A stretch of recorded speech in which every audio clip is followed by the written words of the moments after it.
I think the only person who thought the Brewers would be leading the NL Central at the All-Star break is Nostradamus. As Toronto's Coach Casey said after the game, sometimes you're the statue and sometimes you're the pigeon. Today, the Bucks were the statue. The biggest question heading into the 117th U.S. Open is what can the golfers expect this week at Erin Hills? He's upset that he never got a chance to beat Duke in his career, and that obviously stems from the national championship game. Just another ho-hum day at the office here at Lambeau, a.k.a. Mr. Rogers' neighborhood. Jocko, I don't think the heavy stuff's coming down for a while now. Nice. Last year's gallery, huge for the first celebrity scramble. The first thing that pops into most people's minds when they think about Wisconsin is the run game. But lately, it's the linebackers who have stolen all the headlines. Alex Hornibrook throws 3 picks as Wisconsin falls to Michigan in a very tightly contested game.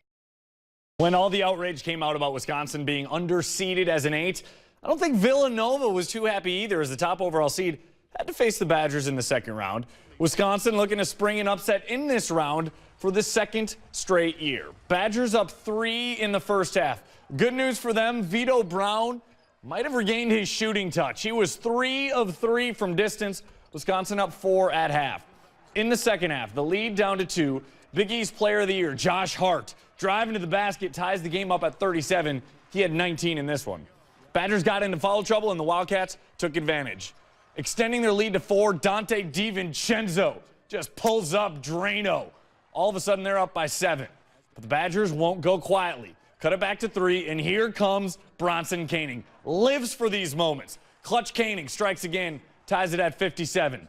2 minutes to go now, tied at 59. Who else? Koenig again, Iceman, because this kid has ice running through his veins. Such a difficult shot for the lead. Again, all tied up at 62. 20 seconds to play. This time, get it to Nigel Hayes. The senior comes through in a big way. Said he emulated Michael Jordan. That's a good guy to do it. T-my 19 for him in the lead. Villanova, a chance to tie it. Hart again going to the rack. Vito Brown, not in my house. Great D. Just rips it from his hands. He was fouled, so he went to the line, made the first. The second, no, but he and Hayes close on DiVincenzo. He can't do anything with it as time expires.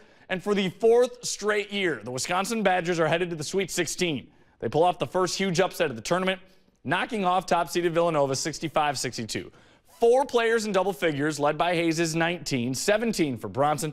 Badgers shot 53% and hold Nova to 41%. They're now headed to New York City to face the winner of Virginia and Florida next Friday in the Sweet 16. With 3 area teams playing for a boys state basketball title today, we knew we were guaranteed at least one winner since both Shullsburg and Barneveld won their D5 semifinal games yesterday.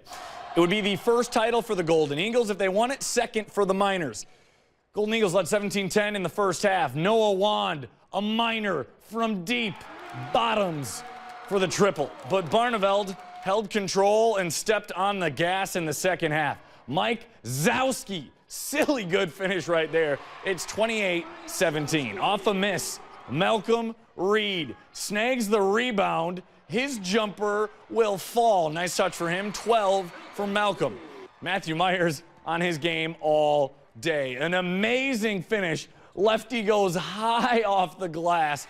He led all scorers with 20. The Golden Eagles can taste a championship. Kick it out to Jonas Ignatius. The 3 makes it 39-22. Barneveld, your D5 state champions, they win it 58-28. In Division 4, Darlington looking to complete the perfect season as they faced off with Destiny. No, really, the team's name was Destiny. The Eagles came out of the gates flying, literally. The alley-oop to Terrence Barnyard. That's pretty good. Second half, Redbirds battling back after being down by 12. Will Schwartz, 3 of his team-high 18 points, 10 boards for him. Darlington down by 8. Later, in transition, it's Schwartz again. The lay-in, all of a sudden the lead down to just 4 points, and here come the Redbirds. Off an inbounds, Ryan Glendenning from deep, bang, Darlington within 2, but Destiny just too much. The score, not indicative of just how close this game was. Darlington falls 76-55. It was one of those moments you'll never forget, and it kind of hits you, and it's something that's going to stick with you for the rest of your life. Dustin Dozer Zulsdorf tragically lost his life in a motorcycle accident in July of 2004, the summer before his senior season at Cambridge High School. Despite subpar seasons by Cambridge his first 3 years, Dozier had high hopes for his senior season as a Blue Jay. Now we had a little motivation. We had one of our brothers that passed away, and we knew that if we would work together and bust our butt like Dozier would have, that good things would happen. Good things truly did happen that season. Cambridge was unbeaten heading into their final regular season game against Columbus. The Capital North title was on the line against the Cardinals, who were also 8-0. And this is where the Hollywood script comes into play.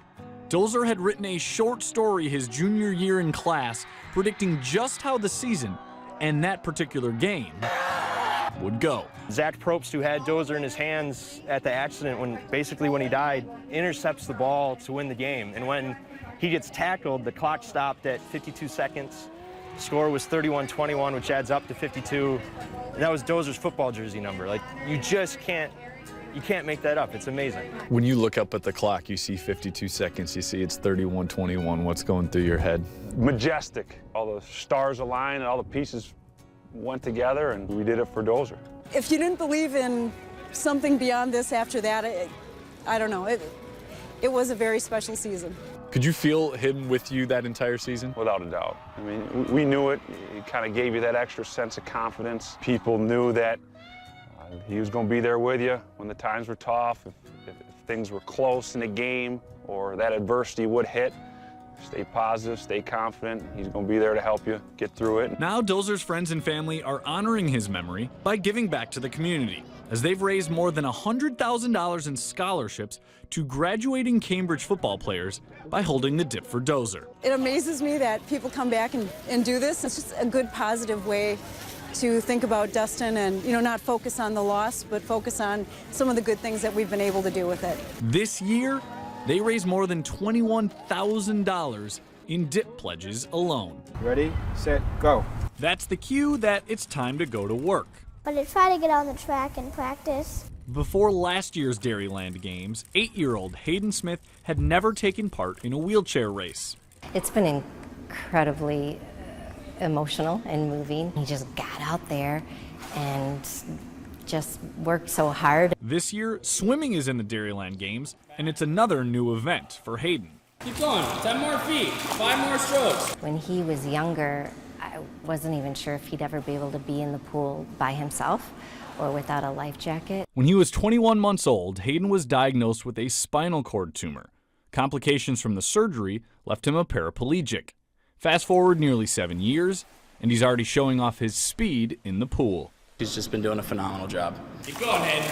A couple more yards. If I reach really far, then I can have a great pull and go really fast. One of Hayden's idols is his swim coach, Kyle. He's really good at swimming. Truthfully, he has kind of changed my life. I look at him, I'm having a bad day, and I just think, man, like Hayden, he just got that smile, and he's ready to go. And after conquering the hurdle of the track last year, It felt like I was running miles and miles. It feels like happy. Hayden is ready to take on another one in the pool. It means to do something that I can really do by myself, It brings tears to my eyes, and I'm just so proud of him.